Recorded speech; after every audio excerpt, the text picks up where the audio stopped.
तो इस खास चर्चा में मनीष भी हमारे साथ जुड़ गए। मनीष, आपके पास आएंगे। नंदिता जी, एक सवाल आपसे लेना चाहेंगे कि महाशिवरात्रि के दिन भगवान शिव को भभूत लगाया जाता है, उसकी क्या मान्यता है, वो कितना महत्वपूर्ण होता है आज के दिन?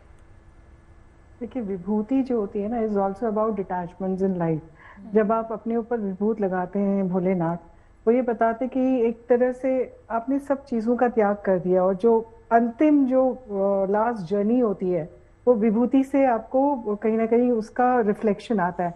लेकिन केवल विभूति ही नहीं, इस दिन जो भक्तजन है बहुत सारी अपनी मनोकामनाओं को पूर्ण करने के लिए कई तरह के अभिषेक कर सकते हैं। इन शॉर्ट छोटा छोटा सा बता देती हूँ कि जैसे अगर आपको घर में हेल्थ इश्यूज हो रहे हैं, परेशानी हो रही है, तो आप ये काली मिर्च साबुत लेकर के आप 7 दाने काली मिर्च के लें और जल में डालने से पहले भगवान को अभिषेक करें शिवलिंग पे, अपना नाम और गोत्र बोल करके उसके बाद जल डालें, तो आप देखेंगे धीरे धीरे हेल्थ इश्यूज खत्म होंगे। वहीं पे अगर आपके वैवाहिक जीवन में थोड़ा सा कष्ट हो रहा है, तो वैवाहिक जीवन के लिए सबसे बेस्ट होता है गेहूं का अभिषेक करना।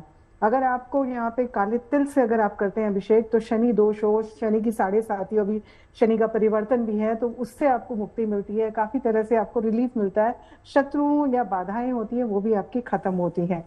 और अगर आज के दिन, बिकॉज आज शिवरात्रि है, शिव पार्वती का विवाह भी है, तो अपने वैवाहिक जीवन में सुखद अनुभव पाने के लिए आपको गुड़ से अभिषेक करना चाहिए। बहुत सुंदर रहता है, इवन पारिवारिक संबंध भी इसमें आपके सुकून लेकर के आ जाते हैं। अगर बहुत ज्यादा शत्रु हो रहे हैं, नेगेटिव एनर्जीज हैं, साइकिक अटैक्स है, तो आपको सरसों के तेल से अभिषेक करना चाहिए। अभिषेक का तरीका वही रहेगा कि आपने अभिषेक किया, उसके बाद जल डाला, तो अपना नाम और गोत्र बोल के जल डाला। गन्ने के रस से अगर आप अभिषेक करते हैं तो आपको धन की प्राप्ति होती है।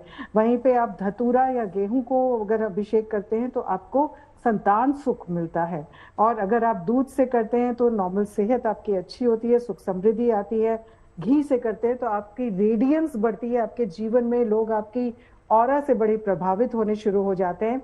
अगर दही से अभिषेक होता है तो एक आंतरिक खुशी आपके अंदर बढ़नी शुरू हो जाती है, आपके चारों तरफ एनवायरनमेंट में भी उसी तरह की आती है। अगर किसी भी इत्र से या सुगंधित तेल से आप अभिषेक करते हैं तो एक नॉर्मल मटेरियलिस्टिक लाइफ में आपको कंफर्ट्स आने शुरू हो जाते हैं, अबांडेंस आपके जीवन में आनी शुरू हो जाती है। वैवाहिक सुख के लिए केसर से भी अभिषेक करना बहुत शुभ रहता है। चंदन से करते हैं तो मान और सम्मान मिलता है, आपका यश की प्राप्ति होती है आपकी। इलायची से करते हैं क्योंकि शिव पार्वती का विवाह का समय है, तो आपकी आर्थिक स्थिति मजबूत हो जाती है। और शिवलिंग वैसे भी अगर हम देखें तो शिवलिंग में पूरा शिव परिवार समाहित है।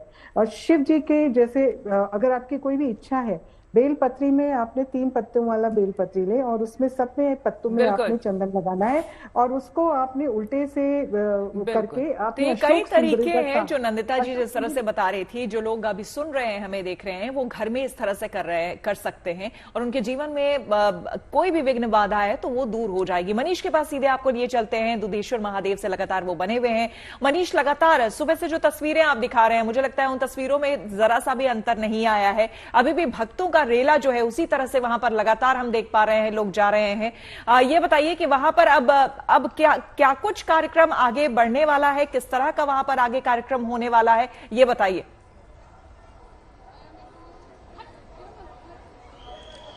देखिए, दरबार खुला है, भोले भक्तों के हैं और भक्त भोले के हैं, इसलिए कतार लगातार लंबी बढ़ती चली जा रही है। महाआरती होनी थी, वो हो चुकी है, उसके बाद से एक बार फिर से कपाट खोले गए हैं और अब जब तक भक्त आते रहेंगे तब तक ये दरबार खुला रहेगा। इतने सारे फायदे, इतने सारे तरीके हमने बताए, लेकिन तरीकों में अगर सबसे तरीका यही कि लोग अपने हाथों में देखिए किस तरह से जल लेकर आ रहे हैं, दूध लेकर आ रहे हैं, दही लेकर आ रहे हैं। वो जानते हैं कि कुछ हो ना हो, कोई तरीका है पता हो ना हो, हमें बस अपने भोले को जल चढ़ाना है और वो खुश हो जाएंगे। लाइन की मैं बात करूं तो अभी भी बहुत बड़ी भीड़ आपको यहां पर दिखाई पड़ जाएगी।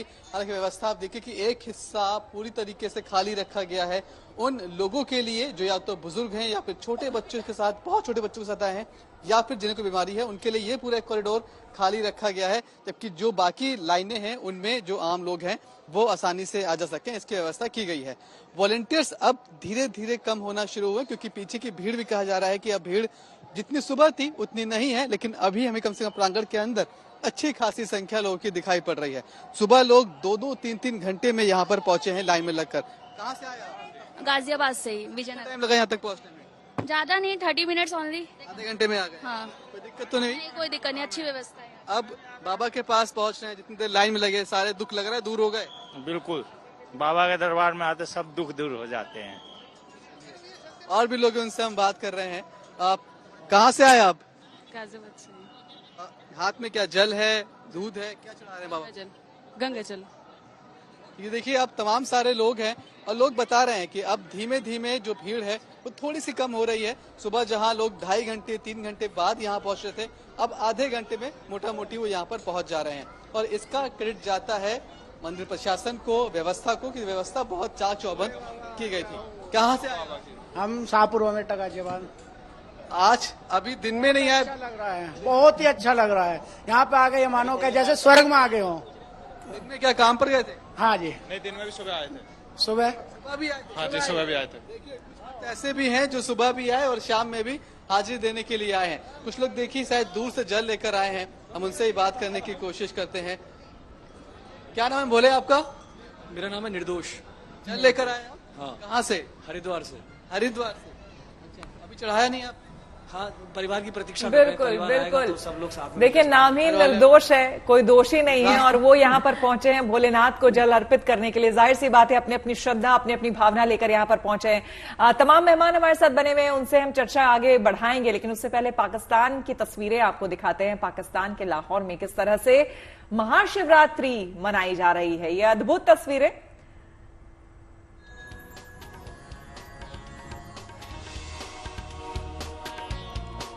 हमारे सहयोगी निखिल नाज को आप देख सकते हैं यहां पर शिवलिंग में जल अर्पित करते हुए। वाकई देखिए खूबसूरत तस्वीरें शिव परिवार की, इस मंदिर की, पाकिस्तान के लाहौर की ये तस्वीरें आपको हम दिखा रहे हैं। जी, सबसे पहले तो ये बताएं महाशिवरात्रि की आपको बहुत बहुत शुभकामनाएं। हर हर महादेव। हर हर महादेव जी। आप बहुत बड़ा दिन है हमारे शिव जी का, तो आपको भी बधाई हो इसकी लाख और करोड़ करोड़ बारी।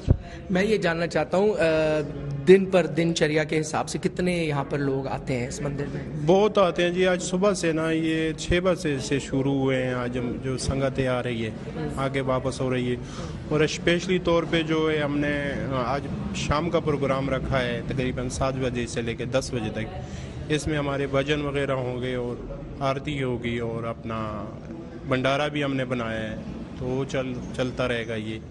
तो बहुत खुशी है हमें, आज पूरे पाकिस्तान में आज ये मनाया जा रहा है। और इस बड़ी बात ये है कि गवर्नमेंट, यहाँ के जो गवर्नमेंट है, हमारा वक्फ बोर्ड, कटास राज में भी कर रहे हैं, तमाम मंदिरों में आज सारा इंतजाम कर रहे हैं हमारे चेयरमैन साहब। तो हमें बहुत खुशी है। तमाम दुनिया में मेरे बहन भाइयों को शुभकामनाएं शिवरात्रि की। मैं ये जानना चाहता हूँ यहाँ पे कितनी हिंदू आबादी होगी लाहौर में? तकरीबन 50 से 100 घर है यहाँ पे। अच्छा। सबको हमने कहा है आज वो आएंगे यहाँ पे।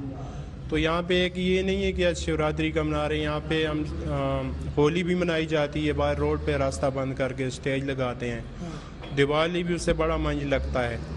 और नवरात्रे, जन्माष्टमी, राम जी का जन्मदिन, जिस तरह सारे त्यौहार मनाते हैं, ये हमारा वक्फ बोर्ड करते हैं, गवर्नमेंट करती है हमारे साथ। तो हम शुक्रगुजार हैं। सिक्योरिटी भी हमें देती है, हर चीज़ का जो है कोई परेशानी नहीं है हमें।